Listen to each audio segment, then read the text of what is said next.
coming up. Okay. All righty. Well, welcome to this episode of Let's Talk Comics, where myself and a member of the comic book community discuss one of the many facets of the storytelling medium. Whether it be creators, characters, constructs, we pretty much hit it all. Today, of course, we have the man, the myth, the legend, Pete, the illustrious owner of AJ's Comics in Colchester, Connecticut. What's going on, man? Oh, not much. Just chilling out till midnight. Midnight, yes. Midnight release tonight for House of X, Batman, Curse of the White Knight, and the History of the Marvel Universe. Yep. There you go. So, big books coming up tonight, gentlemen. But if you are unfamiliar with the channel, welcome to Dark Knight Nation. Here we like to break down all the things that you love about comics and really just go and dig deep into that, along with adaptations, so on and so forth. But today, we're going to be talking about some of our favorite and or the best comic book limited series of all time. And, well, if you're new to comic books, or even if you're kind of just completely stranger to the industry, a limited series is just something that is not an ongoing title, that has a foreseeable beginning, middle, and end pretty much from the start. So it can be anywhere from a 6-issue series, mini series, to a 12-issue maxi series, so on and so forth.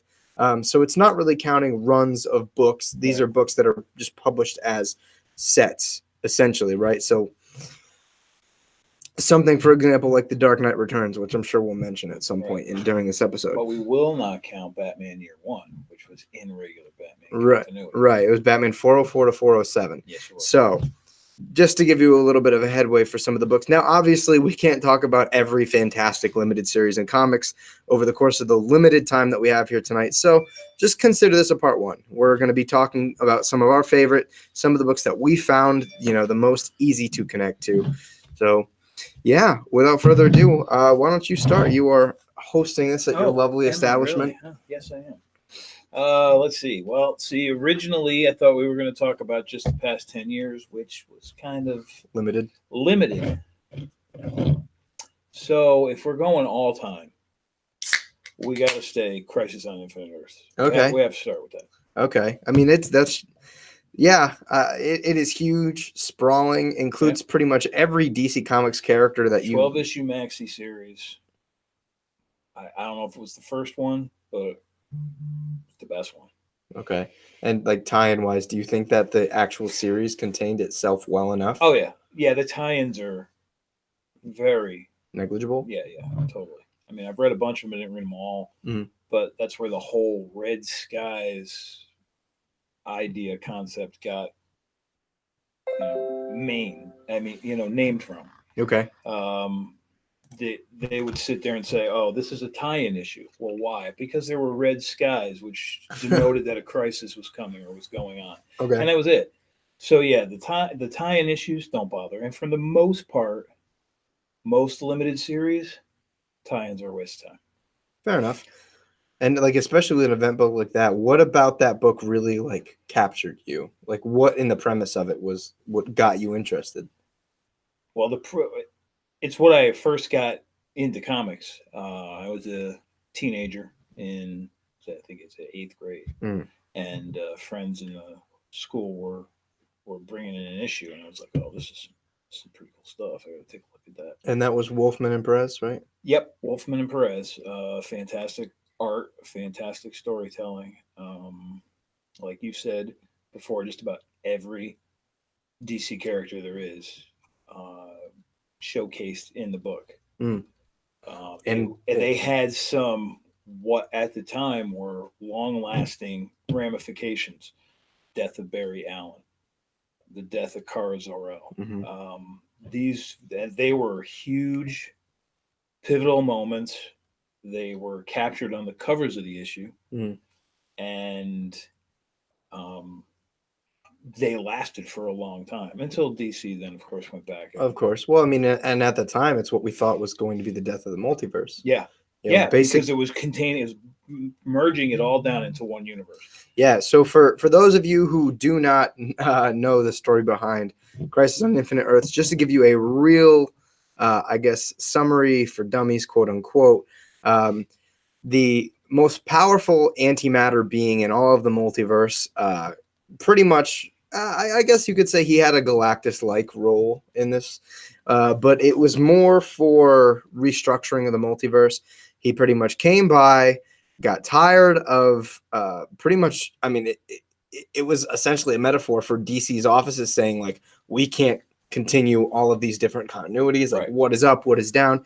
So he pretty much ate the multiverse and pooped out one Earth, or so we thought for a long time. Long time. Barry Allen dies. Kara Zor-El dies.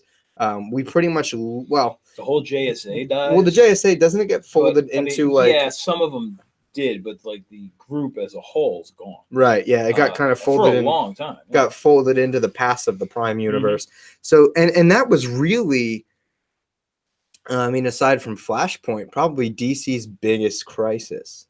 Oh yeah. Yeah. I mean, like just with the level of impact that it had, and obviously, like you were said, it sustained impact on the the entire publishing label for 20, 30 years. Excuse me, pretty much until honestly, Jeff Johns, like he brought back he brought back Barry. He also brought back the multiverse and Infinite Crisis. Yep. So there you go. I mean that was DC's first big crisis. No question. So. Yeah.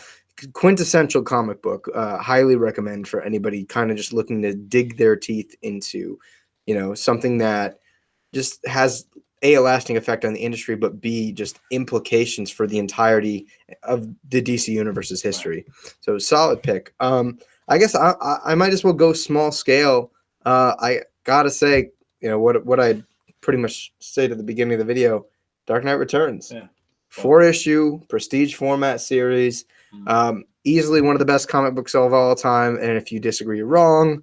I mean, you're right. It is. Absolutely. It is my favorite comic book of all time, and like unsurprisingly, one of obviously it just found a way to mature the comic book industry to what its audience grew up into. You know what I'm saying? Like up until that point, for the most part, pretty much up until the 70s, 80s, you can give a little bit of credit to Denny O'Neil and Neil Adams on Batman. Sure. And even was it Conway on Spider-Man when he kills Gwen Stacy. Yeah. But for the most part, comics were for children. And they were intended for children, and those stories were told for children. But there were so many people that grew up reading these great stories that really, frankly, couldn't connect with them as they got older. And that's why nowadays there's still a little bit of that stereotype behind people who read comics being immature, and even, lacking in intelligence. And this book really just brought it. There was such a level of psychological intensity brought to the character and brought to the landscape of DC Comics through Frank Miller's vision. It also dealt with really topical political issues at the time and social issues. You know what I mean? Like there was no mistaking that the president in that book is Ronald Reagan. No question. I mean, they point blank name the Soviet Union. You know what I'm saying? Yep. And so they use like this really gritty kind of, you might be able to say hyper violent, but it's like this hyper aggressive amalgamation of our world and the DC universe. And they slap a 50-year-old Batman in it. And dude, the book slaps. It is amazing. By far one of the most complex character studies of Batman and Bruce Wayne's dichotomy, which he also kind of teases at when he gets into year one. But this book is so good that most people's headcanons kind of include this as like a definite future for the DC universe. Right. And obviously it is just one of the most well-known Batman books of all time. You see it homaged in a number of other comic books. You've seen it homaged in television. You've seen it homaged in multiple films. Whether or not you like Batman v Superman, I mean, there were like 7 or 8 particular frames of that movie that were almost exact panel copies of The Dark Knight Returns. It is iconic. It is the first time that, Batman really, I would say, related to like the audience on such a large scale, because he was human, he was fallible, he was broken, but it doesn't mean that somebody who's broken can't do the right thing. And at the end of the day, he pretty much gives himself up to continue that I don't want to say legacy, but that mission.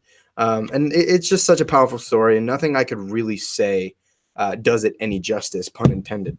But so like for you, because you said you got into comics around Crisis, right? Yeah. And Crisis, that was early 80s? Yeah, 84 to 85. 85. So literally 2 years later, Dark Knight Return comes out. What was that like when that was coming out? Like on the stands? Yeah, that was it was pretty, and I came in late to that. I wound up getting third printings of 1 and 2. The main issue with that book is that one, it was so hot you couldn't get your hands on copies, and I wound up getting third printings. The second was it wound up getting so delayed that you talk about delays now. Look at Doomsday Clock. That's delayed ridiculously so, but that's the way Dark Knight Returns was too. I mean, 3-4 months to go between issues 2 and 3. That's crazy. Yeah, and the same with 4. I mean, you don't think about it now because it's done. Yeah. And it's the same with Watchmen. I mean, the last like 2-3 issues of Watchmen, they weren't monthly. They were supposed to be, but they weren't.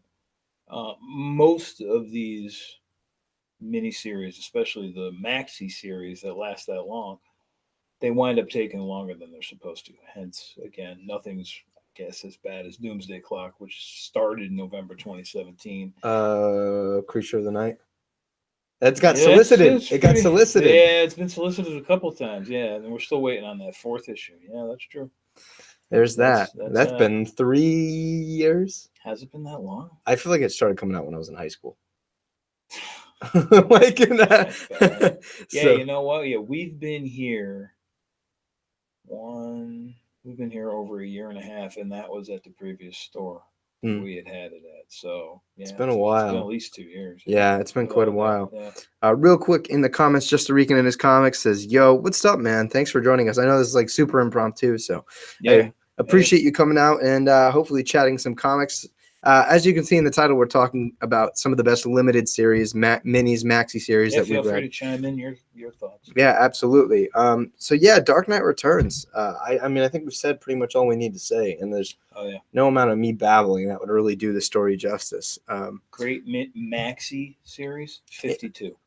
Yeah, that's true. 52 is fantastic, and it's not with your main characters; it's all secondary, tertiary characters. Right, and that did spawn. We mentioned Infinite Crisis earlier. At the end of Infinite Crisis, for those of you who don't know, the Trinity pretty much just up and left, and 52 was the entire year, week by week, leading up to the 1 year later. Phenomenal, yeah. And so at that point, we're following not even like really B-list characters or other A-list. That's why I say tertiary. Yeah, we're following C and D-list characters like Booster Gold, and this has the introduction to Kate Kane Batwoman.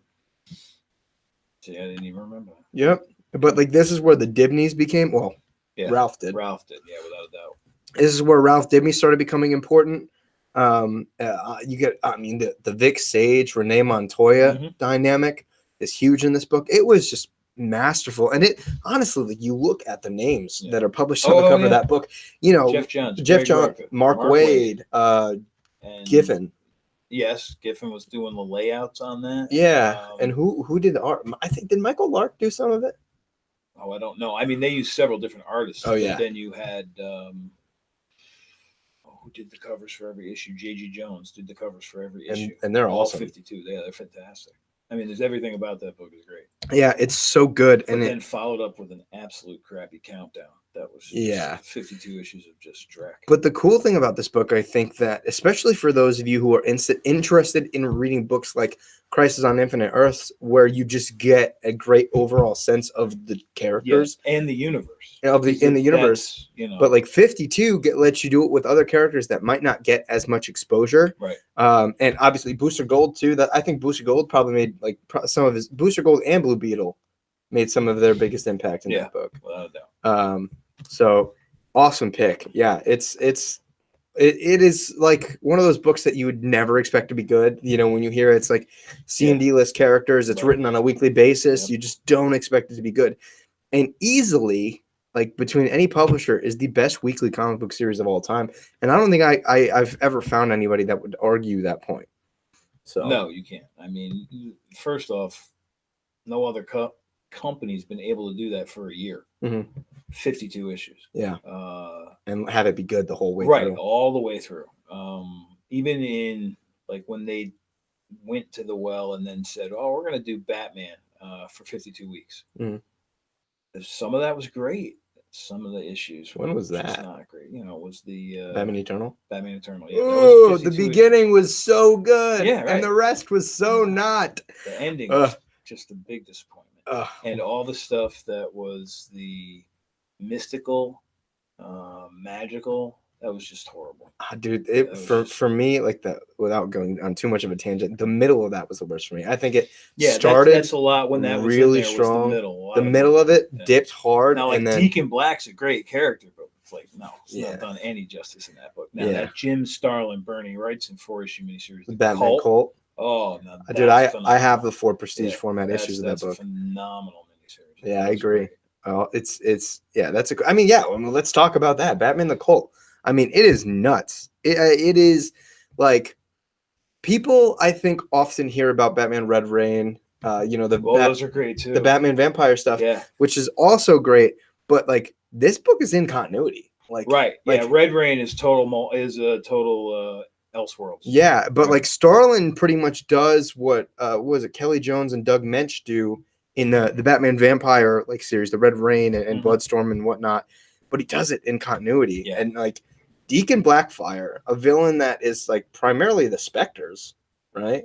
Yeah, I mean he's not a Batman villain. No, he's like a Spectre villain because he's all magical and mystical. And right. So like Batman's not playing with that. Not only are like just like the concepts of Batman organically being thrust into a supernatural situation, there are super strong metaphors about like as like why Batman does what he does and who he's helping and who he's saving. You know what I'm saying? Sorry, I'm just reading the the comments. Text. Wife is calling not to go to bed. Yeah. Taylor Pector in the chat. Hey. Yeah, Batman Eternal dragged in the middle, almost ruined the series for me. Snyder and Co. brought it together by the end, though. Yeah, I didn't hate the ending. Like I said, the beginning was definitely the strongest for me. I really loved what they were doing, like following the Jim Gordon stuff with him getting framed and yeah, the beginning was phenomenal. Yeah, and then it just like it became one of those books, and I love Scott Snyder. Y'all I love Scott Snyder.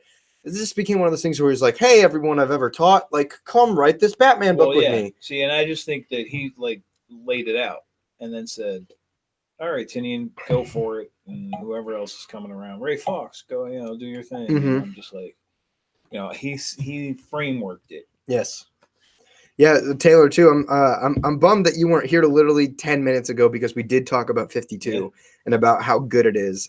So not even 10, 5 minutes ago. Yeah, literally 5 minutes ago. So if you end up having time, feel free to go back and check that out too. But yes, 52 is phenomenal, and it introduced one of your favorites, Kate Kane, obviously. So, but yeah, Batman the Cult is just nuts, and I think honestly, probably my favorite thing by Jim Starlin. Yeah. Probably my favorite. Okay. And I have my fantastic Bernie Wrightson art. Oh my God. Yeah. Bernie Wrightson like gunning it, man.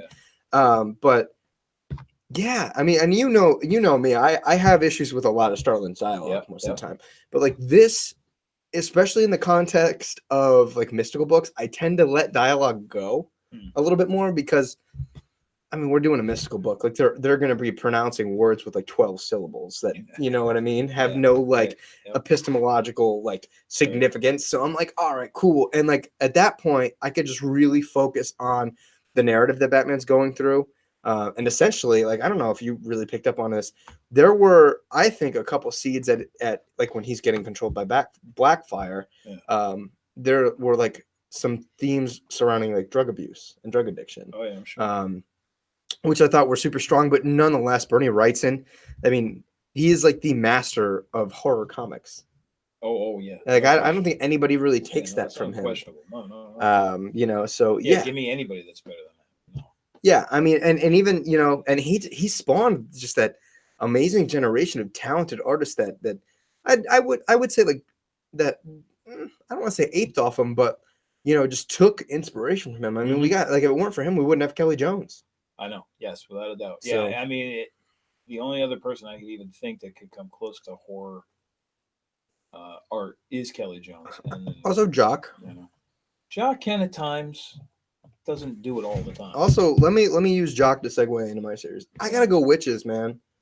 I love Witches. Witches started off fantastic. I don't know. You know what the problem with Witches was to me, and it's what it happened with most of the miniseries that we were talking about earlier on. Is it got delayed. Did it?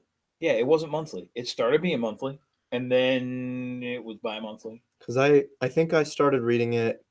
It was like 7 issues in, and I went back and picked up the issues. Yeah. So okay, there you go. Yeah. Well, that's different. Then you could just sit there and read it in a clip. Yeah, but like when we're reading, sitting there reading it and we're waiting like 2 months for issue 4 or 5 or whatever, it's like, dude, I don't have time to go back and reread Yeah. this, and I can't remember what the hell you were talking about. Yeah, I mean, honestly, and the thing is, and one of the things I think I loved this book so much is because I could relate to it, even though the book wasn't necessarily written for me.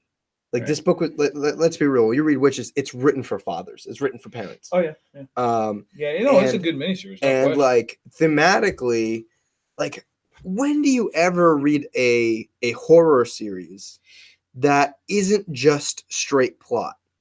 You know what I'm saying? Like, Yeah. I think it's horror in general, whether it be film, comics, in any storytelling mediums, I think is like one of the most difficult genres to tell a story in. So, like, when you can do something that is straight scary, incredibly innovative and inventive, but also includes some really great connective tissue theme wise, Yeah. man, like it's gold. And Jock's art just perfectly captures like the atmosphere of the story. Mhm. It's scary, it's creepy. And this is the first time I really could say that I liked Jock's art, because I had seen Jock in like Batman, and I didn't love his art in like Skeleton Cases in the Black Mirror the first time I saw it. Mhm. I was not a big fan of Jock, just because I was really into like the house style artists, the Jim Lees, the Tony Daniels, Sure. etc. Mhm. But like this was the series that really turned me on to him. And you just pay attention to obviously his aesthetic style, but like the way he lays out a page. And one of the things I love is how he like does that. I think he did most of it digitally, and then did like that paint splatter coloring like physically, and then scanned it. And I just think that it was such a cool like tonal and situational choice for the book, because every time you see a different color of that paint splatter, like something nuts is about to happen. Like when it's like a lighter or a softer color, like it's we're in a family moment. But like when it gets intensely blue, it's something mystical is about to happen. When it's red, you are practically like zipping down your pants and sitting on a toilet. Like it's nuts. It is so good. Scott Snyder just takes characters that feel like real people, and they feel like real flawed people. You know what I mean? Because it's really easy for us, I think, to get mad at characters when they do things that are wrong. But we don't realize that half the time they're doing things that either we thought about doing or we've done ourselves. And it is not, and like I said, these characters are not perfect. They are incredibly flawed. The protagonist's father, although by the end you love him, he's kind of a POS. Mm-hmm. He's kind of a POS dad. And I just love how complex that story is. So if you guys are ever looking for anything to read, it is every year my first holiday, like October, like Halloween reread. Incredible writing, incredible art, incredible character work. 100% recommend. It's a 12-issue maxi series, I think 12, yeah, by Image Comics. Scott Snyder, Jock, awesome stuff. Taylor Pector. How about any of the books by Brubaker Phillips combo? Criminal, The Fade Out, Fatale, all phenomenal. So I haven't read any of those yet. Fade Out's fantastic. I started collecting. I just got the first 3 issues to Kill or Be Killed with him and Phillips. Kill or Be Killed is very good. I haven't read. That's not really a mini series. I mean, that just wound up being like 18 issues. Yeah. Or 17. Yeah, no, I'm just saying, like, just in terms of my like Brubaker Phillips exposure, like I just picked that up. I've been buying the most recent Criminal series. Yeah. And then I really want to get into the older Criminal series, and I know Taylor's the guy for me to talk to about that. But I mean, I don't doubt you. Maybe you can speak on those series a little bit more. Well, not really. I mean, the Fade Out I can. The Fade Out's a fantastic book, start to finish. Mm-hmm. There's 10 issues, and 9, something like that. Maybe, but it's phenomenal all the way through. It's set in the 40s, and it's great. And maybe both of you could answer this. Do either of you know when the first time Brubaker like struck out into the world of indie criminal writing? Like, what book was his first real stab at that? Was it any of his big ones, or was it something lesser known that kind of, built into him Taking on Criminal, Fade Out. I would think it would be like the older Criminal, like the first the original Criminal. Criminal. I'm gonna guess. I can't remember other than that. I don't know else it would be. I mean, you know what you can do is, I believe he lists all his previous works in the backs, to get in trades and stuff. And it should tell you in the back of the current Criminal book, all the Brubaker Phillips stuff to get trade wise.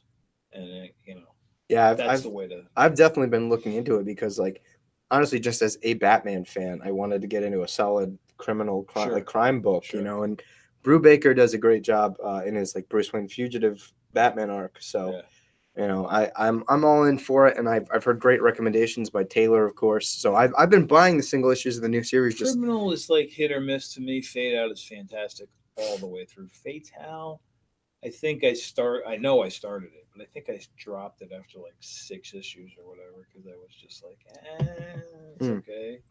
Yeah. But Fade Out, definitely try that one. Yeah, those are some great choices, Taylor, and they're all books that I'm like incredibly interested in reading myself. Now he mentions Next Wave too, and I can't even remember that. It's a Marvel book. I thought it was Wildstorm related. Oh, was it? I'm not sure. I have no idea. Yeah, I can't remember. I'm not sure about it either. But we'll wait till he chimes in, and then we'll talk about it. So what would your next book be? Because I had Witches left off. Well, say Watchmen, but oh my God. Well, I mean, like, I guess it has to be said. You have to say it. It has to be said. Yeah. I mean, it is the deconstruction of not only that came out at the same time as Dark Knight Returns. Literally the same year. Yeah. The same year. Yeah. It is easily Dave Gibbons' best work. Easily. Honestly, so I mean, The Watchmen was my first read of Dave Gibbons' art. And then I went and read other things that his art was in because I was like, he did Watchmen. Let's get into it. I was so disappointed. Yeah. This is like, you can't start here and go down here. Yep. But you want to talk about flawed characters, man. Alan Moore knows how to write a flawed character. And like, they are all just the personifications of the characters that we know and love from superhero comics. They were all based off of Charleston characters that he wanted to use, and DC wouldn't let him use. Blue Beetle, Question. Jeez, I mean, those are the two that stand out. Yeah, absolutely. But there's definitely others. Well, yeah, absolutely. But I mean, just first of all, plot wise, even like that book. And I will say this, Dark Knight Returns is my favorite stories I have ever read. I'm sorry, Dark Knight Returns is my favorite comic book story I have ever read. Watchmen is probably the best comic book story I have ever read. I'll put that straight out. It is the most, like, if you want the frickin' Bach of comic books, it's Watchmen. Okay. You know what I mean? Like, it is the most well-constructed. Beethoven the Bach, so. Yeah, well, fair, but so we'll go with Dark Knight Returns. Either way, one thing I had a problem with Watchmen was the whole pirate thing. It just bored the hell out of me. Oh, I mean, the black, whatever the hell it was, the black pirate, whatever. Yeah, I know what you're talking about. That's that whole section. The kid's reading the comic book, and it's all about the pirates, and I'm like, the black freighter, something like that. I don't remember. Because it bored the living hell out of me. I was just like, can we get past this? I know he was trying to say something and do something, but I just didn't care. I just didn't want to. See, I was into it. I mean, it was definitely like slower, and I could see like why it might have taken you out. Plus, they did it in script writing, I believe. I cannot stand script writing.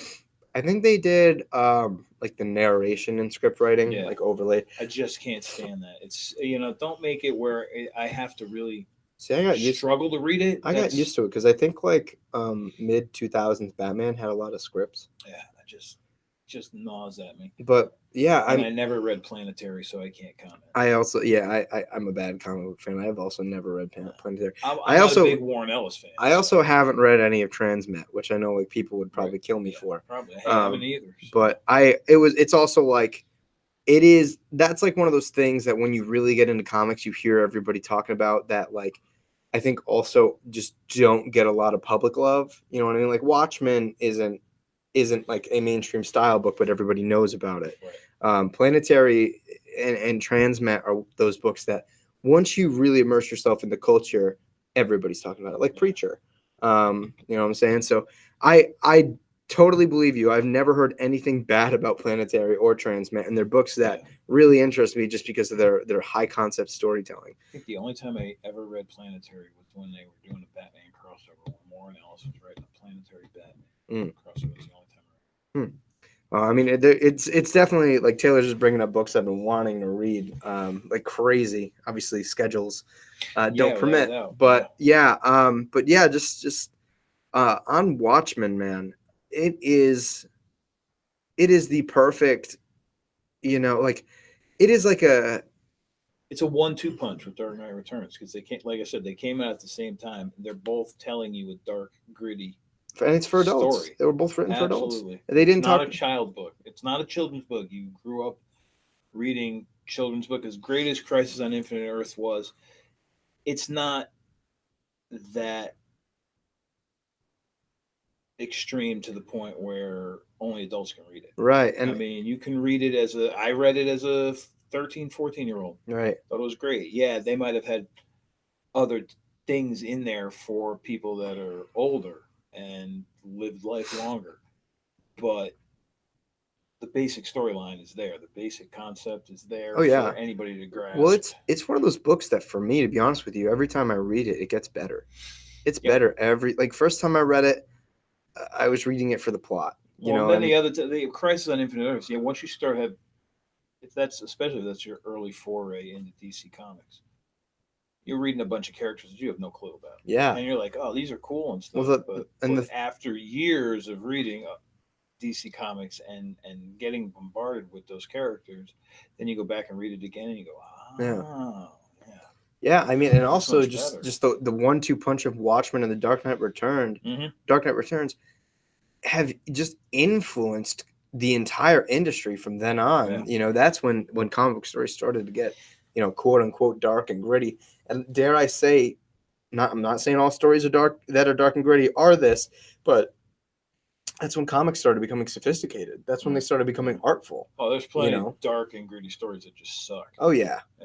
But like, the point being is that this book is so quintessential to any fan, I think, of literature. Even it is the peak excellence of the collaboration between a writer, an artist, a letterer, and a colorist. Sorry, but the book is literally perfect in my opinion, and it's not my favorite. It is not my favorite comic book story. It's definitely my top 3, but like just in terms of quality, it is easily the best, most technically well done, and also, dare I say, intentful comic book projects I have ever read. And that's why, college, universities teach that book in literature classes. Yeah. So, I mean, I took a literary studies course last semester.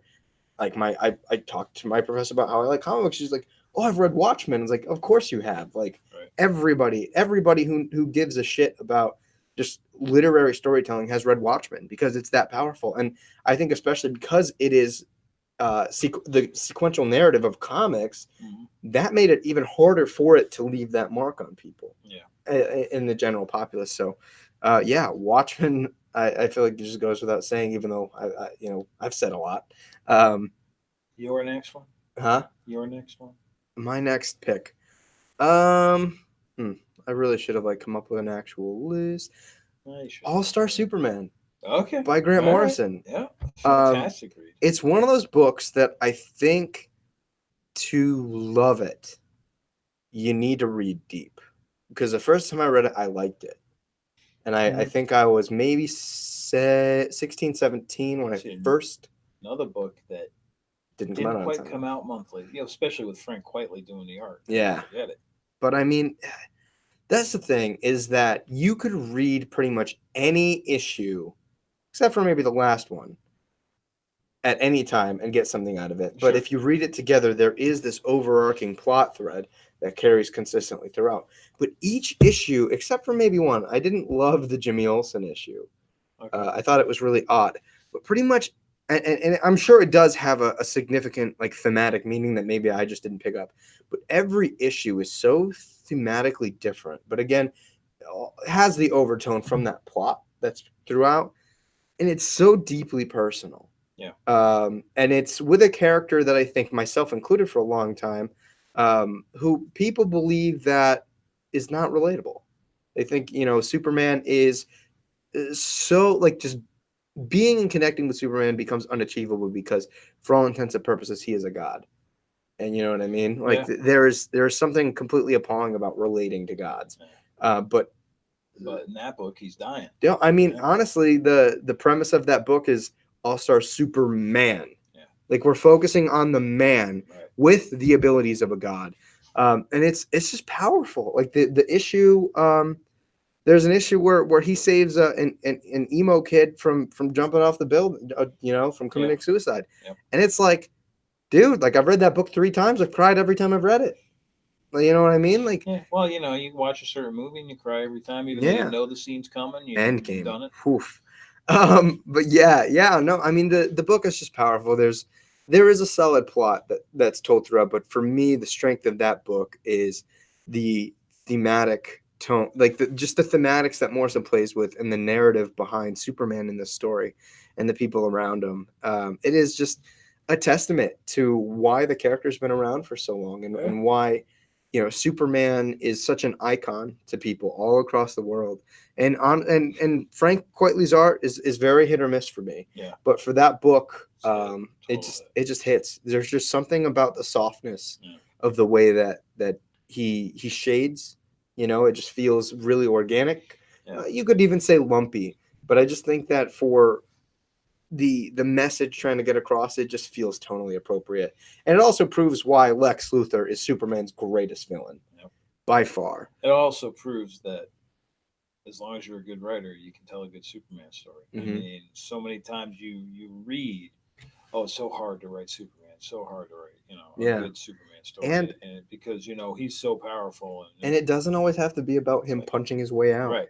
You can write about the character and what makes the character who special. He is, and work on that. There's so many ways you can do a good story with Superman. I mean, that was Grant Morrison just proved it. Yeah, and that was the first book that made me really love Superman. And honestly, just in terms of quality, I mean, just going off rip, that might be one of my top 10.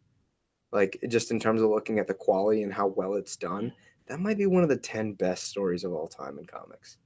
And I mean, I don't fault anybody for disagreeing with me, but just looking at what is accomplished there, it is solid. It is so solid. Oh, without a doubt. And again, for somebody who, when I first got into comics, I was the internet Batman fan. I was the person that was like, wow, Batman Batman does beat everybody. Don't get me wrong. True. But I was, Superman sucks. I have to hate Superman because I love Batman. And that was the book that made me realize that, I can love them both. Yeah. And like Superman is very lovable.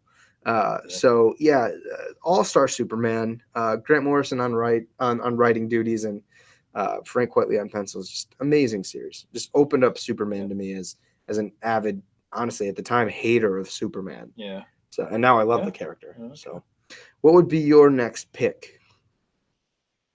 Well, I mean, it's a Long Halloween. Okay. I mean, I had plenty of stuff I go in there, and then I'm sitting there while you're talking. I'm thinking to myself, could I even come up with a Marvel miniseries that's like really that good? I mean, no, I can't. In a short-term answer, I can't. I mean, there are parts and facets of like Marvel miniseries that are good, but I'm just gonna go with Long Halloween. Tim Sale's art, Jeff Loeb writing a great. I mean, the king of the whodunits. Fantastic, yeah. And it's just a fantastic story. I mean, Jeff Loeb, Tim Sale did a bunch of those Marvel miniseries. Spider-Man Blue, Hulk Gray, Daredevil Yellow, and then obviously Hush. Well, Jeff Loeb did Hush. They also followed up Long Halloween with Dark Victory, and I am in the camp that I like Dark Victory so much. I don't know if I can separate it from Long Halloween. I don't even care if you put them both together. Yeah, I do. Yeah, that's fine. I mean, in the sense that when people ask me my top 5 Batman stories or my top 10 Batman stories, I'm always saying I can't pick between Long Halloween and Dark Victory because they are so good Well, in they're so tandem. intertwined too. Yeah, yeah. Well, yeah, no. one is direct sequel, but like, I mean, just on that, there's a reason that when somebody who wants to get into Batman asks what they should read, literally everyone and their mom says Long Halloween.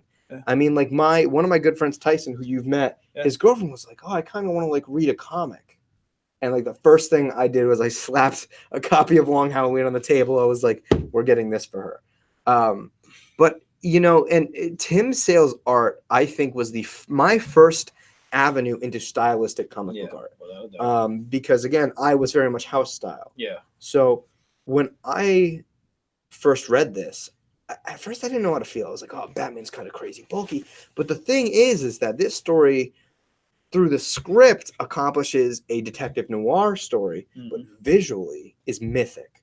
Oh, yeah. Tim Sale draws this menacing, dark, intimidating Batman who is almost creature-like. You have the huge '90s Batman ears, the Dorito chip upper body. It is so crazy, and I've talked about this book in like one of my first videos ever, like top 5 Batman stories for new readers. I just love how Jeff Loeb. I think it's at times I want to put Jeff Loeb in like my top Batman writers of all time. And it's mainly because of the way he voices Bruce internally and externally. I love the way he writes Bruce's internal monologue. He's done some great Batman stories. Hey, dude, I think he knows Batman's voice better than anyone. Yeah. Anyone. Like say what you want. Like I might have runs that I like more. I might have writers that technically I might like better on Batman. But like just in the way he characterizes Batman and the way he captures his voice and how, Bruce is methodical, tactical, but also incredibly human, has his own emotions, but simultaneously withdrawn. He just captures every bit of that in the way that he voices them. And I think that for me in a Batman story, and it's probably one of the reasons why I can't connect with Tom King's Batman, is because I love Batman with internal monologue. Like I think internal monologue. Sleeper. Yeah. But I think Batman's internal monologue is just like one of the best devices to use to get insight on the character, because if you just watch him do his thing, you can feel very cut off. Yeah. But Batman is such a complex character that I think sometimes this is required, and Jeff Loeb just captured that. But besides the fact that, like, I mean, plot wise, Long Halloween is nuts. Oh yeah. Like you really don't know who the main antagonist of the book is. Right. You think you do, and then you think you do again. Right. And then it just flips you, on your. I mean, I have a tattoo with a quote from The Long Halloween. I believe in Harvey Dent. And I think for most people, this is like the quintessential retelling of Harvey Dent's origin. 100%. I mean, it's modernized. Yeah. It's strong. It's just so good, man. And the singles are incredible. The prestige format issues. Yeah, there's 2 ways to read it. I mean, I have both the single issues and then I have the absolute version. The absolute is great. I love absolutes more than anything because you get the full size art and it's totally on display. It's all there. Yeah. So it's a fantastic read. But when you have the single issues, and they were especially the Holiday Killer, and it's monthly, and you're seeing it laid out. And the covers, it's like it's October, it's Halloween, you got a pumpkin on there, it's November, it makes it feel like they have like the Copenhagen type here, Christmas is December, and it puts you in that moment month after month, especially when you have that single issue and you're opening it up and you're right in that moment. I mean, it's there too when you're reading it in the absolute version, but it's not really, I mean, you're not fully immersed in that like you are with that single issue, opening that up and reading that specific, okay, I'm right here, it's February right now. Oh yeah, I mean, like, and there's something about that book that it's I think it integrates so many different things that shouldn't work together but totally do. Oh, yeah. Like I said, one of the things being that dynamic between the super noir heavy script and the mythic art, but also you get into the wacky, zany, like you see most of Batman's A-list rogues gallery. Not to mention, you see some of his C-list. You see some of his C-list, but one of the things that I love, and one of the things that I am most fond of when Jeff Loeb writes Batman, is we get to see the Gotham mobs. Like I think that it is such a staple part of Gotham City, and Gotham City in and of itself is its own character. Right. Oh, yeah. So I just love how Jeff Loeb is able to work that in, and I think just the combination of Long Halloween and Dark Victory is the best Batman thing Jeff Loeb's ever done. I mean, say what you want about Hush, Journey's great, Destination kind of weird, but yeah, You're right. Yeah. yeah. So Long Halloween and Dark Victory. For those of you who don't know, basic synopsis: it's told in like essentially year 2 of Batman's career. He's met a good majority of his A-list rogues gallery, but there is a mysterious killer who kills once a month on every major holiday, and Batman cannot stop him. And there is this really interesting. It's almost like a branch narrative with Calendar Man that I think makes this a really, really unique story. You know, that just kind of helps us to follow the clues. He's kind of he doesn't directly like break the fourth wall, but I think that he's kind of our into Right. what's going on every month, you know? So just amazing, quintessential Batman story. But just to see what Taylor Pector's been up to in the chat, he says, by the way, to answer the question you posted earlier about Brubaker Phillips, their first crime series that got noticed was probably Sleeper from Wildstorm. Criminal Sleeper came was after fantastic. that. Fun fact, before it went over to Image, Criminal was originally published under Icon, a creator-owned imprint at Marvel. That's interesting, because I know Bendis' Powers was also Yeah. Oh, yeah. That published was there under for a Icon. while. Criminal. That's cool. I That didn't might know have that. only been there for like what 4 to 6 issues maybe before Brubaker then was like, I'm really I'm really curious because I totally feel independent. like Icon was such a small footnote in comics. You know what I'm saying? Like it didn't last for very long, and I only hear like very random, inconspicuous things about it. Well, Icon was like Marvel built that for their like A-list creators to do their own stuff rather than go to So they tried to Vertigo, an independent thing. Right. And rip Vertigo. yeah. It'll be back, don't Yeah. worry. Give it 5 years. Yeah. Bendis was the only one that really Kept it alive. latched Icon. Yeah, I mean they were just like he's just filling, you know, because he can only write like 8 books a month. So He can only do about 2 of them well. yeah, he can't spread out more. If he does more than 4, he starts to lag. Yeah. But no, we had not mentioned Kingdom Come, but I was thinking it. Yeah, I was thinking going to bring it up. I was thinking it before we got here. No, yeah, Kingdom Come is like, if you're a DC Comics fan, it is a quintessential. Like, it doesn't matter like who your favorite character is. And Bendis just brought it in Young Justice, the last issue. Did he really? Yeah, Too bad Young Justice was mediocre to start. But it was only in for a couple pages. Yeah, I mean, it is like this beautiful study about the consequences of heroism in society and what happens when the golden generation is kind of moved on for the most part. Right. It's also kind of simultaneously, at least in a smaller dose, like what happens in that world without a Superman for a while, what happens when Superman comes back. It is someone's taking his place. It is so inventive, and honestly, without that, you don't get like Injustice. No question. You know what I mean? There's so much you don't get, and like for me, that was my first big introduction to Shazam, to Billy Batson, Captain Marvel, and it was also my first Alex Ross story, because I had seen Alex Ross covers, because my first Batman that I picked up the issues for, and it wasn't like in time off the stands, was Grant Morrison's Batman, and you had that beautiful series of Alex Ross variant covers. And then I obviously got into Kingdom Come, and like, I mean, I don't think it's in debate that this is Alex Ross's best work. I won't debate that. I mean, it his is. Marvels is great. Yeah, too, it's great, but you can tell he's developed himself more. And like Mark Waid, I mean, this is I think the best thing Mark Waid's ever written as well. And it's such a unique narrative through Norman. This regular guy that the Spectre comes to, and he is, I mean, he is essentially our POV, and he's the one that essentially saves the world. Yeah, you know what I mean? Like if it wasn't for him, and I'm not going to spoil anything, it's like in a world that is inhabited and ruled by gods, right? Because I mean, there are moments where obviously this new generation of heroes takes over and does as they please.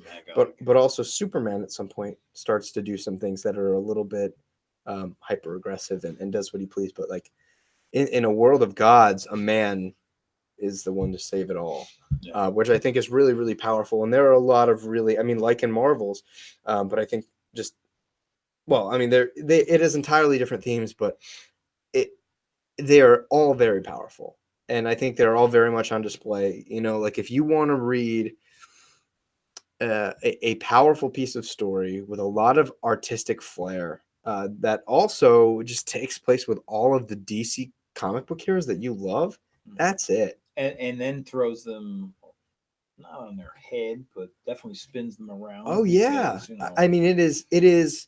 I mean, if you want to just look at it by component, like the plot, incredibly enthralling. I mean, and just the overarching narrative of this world, and then following each of our favorite characters almost individually and how they're responding to this world is so incredibly unique. It just and honestly, it just provides this beautiful perspective at the legacy of the DC universe. I mean, one of my favorites is, I mean, I have the 4 issues of Kingdom Come, and you put them all together, and it is almost like one big splash of DC's, you know, pantheon of characters. Excuse me. And it is like, I got a couple of great T-shirts of that shit. Yep. Yeah, that's awesome. I mean, it's just incredible. It is absolutely incredible. This everything about it is great. So if you're into DC Comics, you really don't need to know anything. You're just like, I want a great evergreen story to read. It's an Elseworld, so you don't have to worry about its impacting continuity or anything impacting it. All you have to know is that these characters existed, and now they're old. And frankly, as a Batman fan, loved what happened with Batman, because I mean they lead you to believe one thing and it's entirely different. But it's incredible. I mean, again, it's one of those books that I could just never do it any justice. So glad Taylor brought that up. But he also says World's Greatest Superheroes is probably my favorite Alex Ross did with Paul Dini. Are those the one shots? Yeah. Like Batman Scars? Is that what it's called? No, Crime? No. Yeah, it might be Crime. But Batman Scars is, I think it's the piece, one of the pieces that's in the book. They did Superman. I have the they traded it after that, which is not even as good as the singles, because the singles are the oversized treasury format. Because and when they traded it in the hardcover, they brought it down to a regular. Because I had the Batman one, the art. But he did what? Shazam, Superman, Batman, and one more, right? Wonder Woman, and he also did Justice League. And Justice League. Yeah, I mean the Batman one, because I know that there's a really famous piece that it's called Batman Scars, and it's literally Batman holding the cape and cowl, and you can see all of, you know, the wear and tear on his back. And I think that's why I thought it was called that, because that image is inside of that book. But yeah, it is Batman War on Crime. That's what it is. Yeah, I mean those are really, really powerful, like self-contained stories. I mean, I don't know if I mean, I feel like just talking about one-shot issues would be like a conversation in and of itself. Oh yeah, without a doubt. Just because that's why I wouldn't touch that one from this, just because they are one-offs and they're single character pieces. But you know, in all respect to Taylor, like totally not denoting how good those stories are. But I don't think Paul Dini's written anywhere near as good stuff in comic book form other than those. Yeah, I don't disagree. When you read anything that he's done before or since, I mean, not nearly as good. Just no way anywhere near it. Yeah, I agree. It's like the most concise, you know, that he's ever written. But we're getting late, so I think, you know, we each do maybe one more. Okay. And again, just to preface it for you know, everybody watching, obviously we can't include all the great books, so we'll just pretty much call this a part 1, and then, you know, once we sit down to have a part 2, we'll kind of, you know, I'll rewatch this and compile all the books we've already talked about. So I'll mention that at the beginning of the video, so nobody comes at us and like, why aren't you mentioning Watchmen and The Dark Knight Returns? I'll say watch part 1. Yeah, watch part 1, because we've already mentioned it. But we'll also give a list of the stuff we will have talked about. So, what is your last pick of the night? Make it count. Oh, crap. Well, I don't know. Put me on the spot.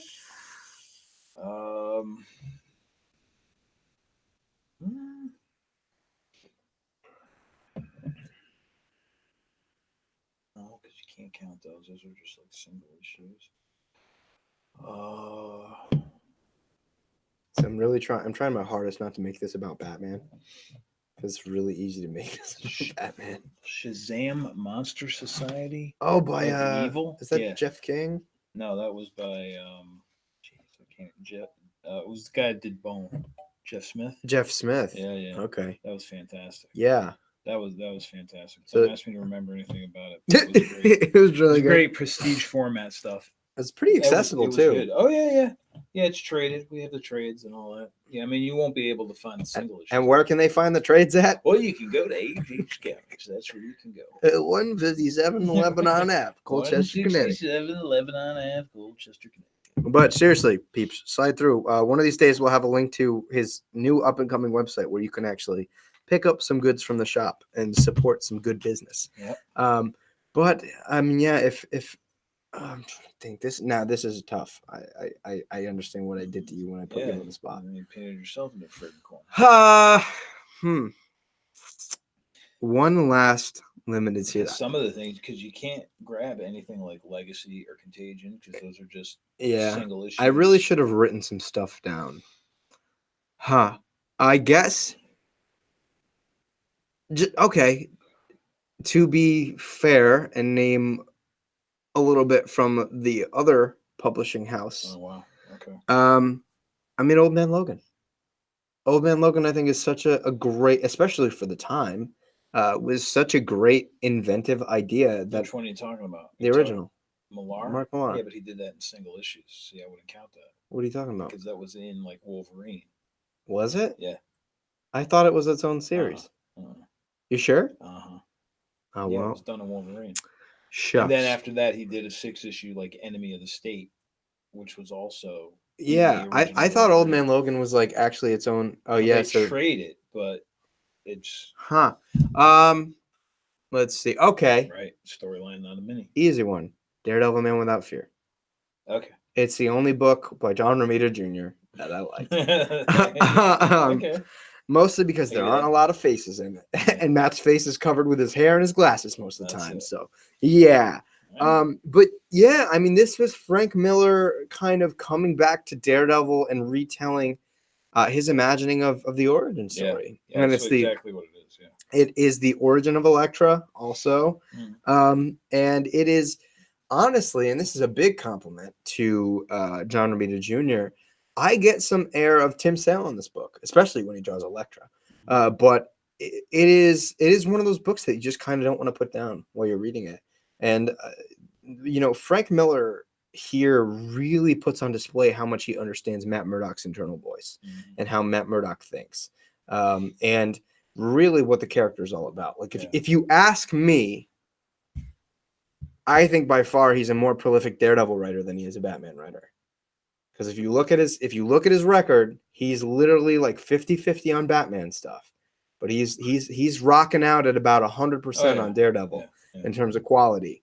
Well, nobody's written better Daredevil stuff than Frank Miller. No. And I'm not saying anybody's written better stuff than Frank Miller on like Dark Knight Returns. But Frank Miller wrote so much good at such a high consistency. Yeah. I mean, he, I think even more so than for Batman, just strictly because he had more time on the character. I mean, he just redefined every aspect of Plus, Matt with Murdock. I mean, he even says it.